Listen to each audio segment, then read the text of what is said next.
For the longest part of its history, Nova Scotia has been a hub for shipping, whether it's from across the world or up the east coast of the North American continent. The focus here is on the events that led up to and the changes that were made from the worst oil spill to happen in Canadian waters to date. Our story today is on the SS Arrow, an oil tanker carrying 16,000 tons of bunker C oil from Venezuela to a paper mill near Port Hawkesbury in Cape Breton, Nova Scotia.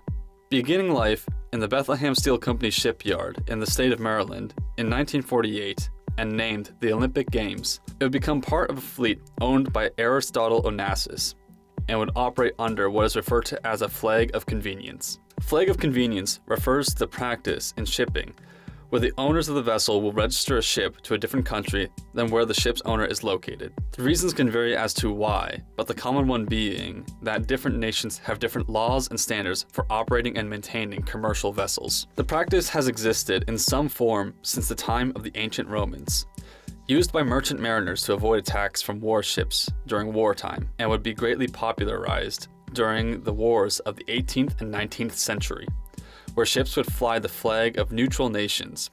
An example being during the Napoleonic Wars, British merchant ships would use false flags to trick enemy ships as to avoid being attacked. The practice would expand over time, seeing its largest increase in the years after the Second World War.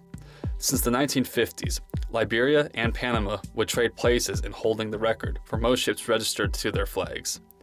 Today, ships registered under Liberia and Panama combined make up 1/3 of the total ships registered in the world. The reason this is relevant to the story is the owner of the vessel, Aristotle Onassis, was known for cutting corners wherever he could with his fleet, if it meant turning a bigger profit. The Olympic Games would undergo a name change to the Sea Robin in 1960, and again in 1962, finally to the SS Arrow.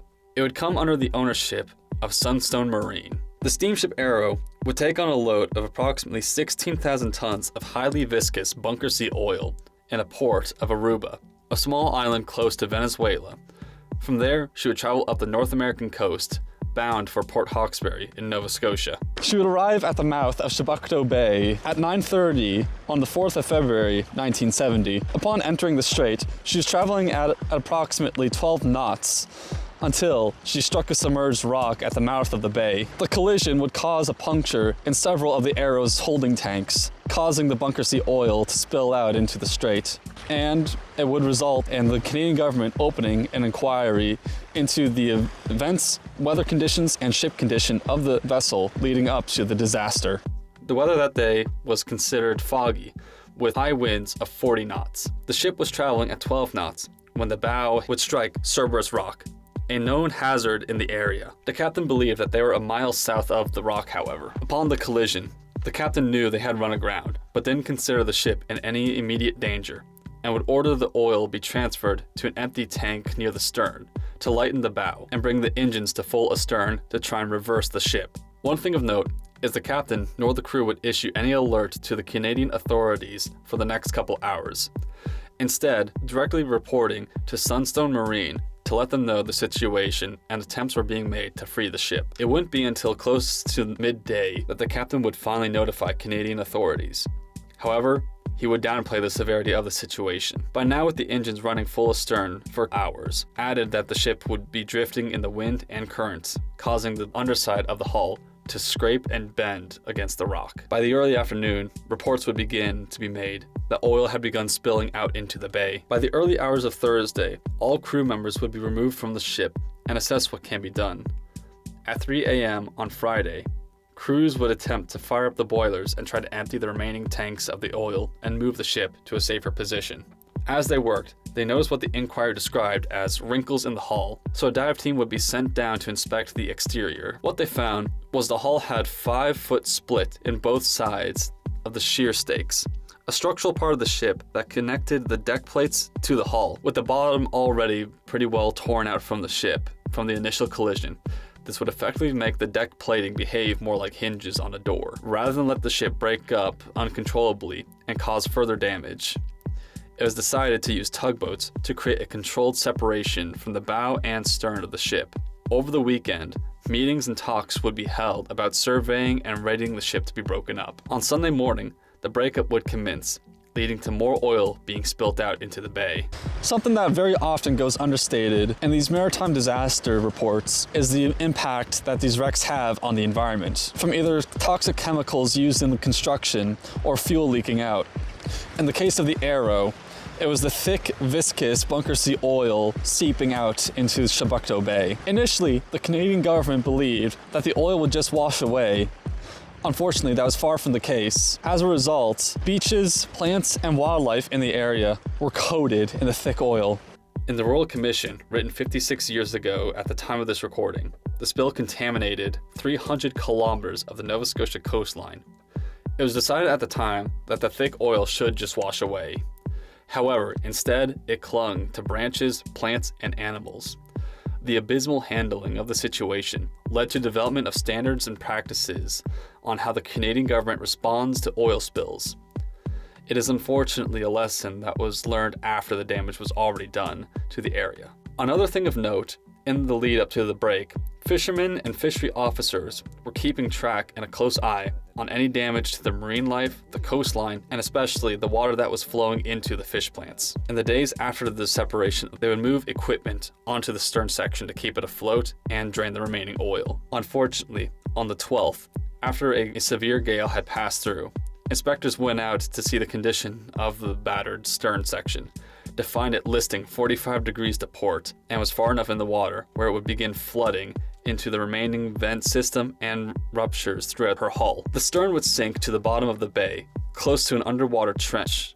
Divers were sent to inspect and would conclude that approximately 50,000 barrels of oil remained in her tanks. A plan was made to recover the oil that remained in her tanks using specialized equipment to puncture the sides of the hull and connect hoses to them. Canadian Navy divers were brought in to equip the valves. They were able to remove 31,000 barrels of oil. Through the inquiry and investigation into the lead-up of the disaster, it was found the Arrow was found negligent in navigation on the part of the captain. Even with it being, at the time, a 22-year-old ship, they cited a similar incident of a much more modern ship wrecking on the rocks of the English coast.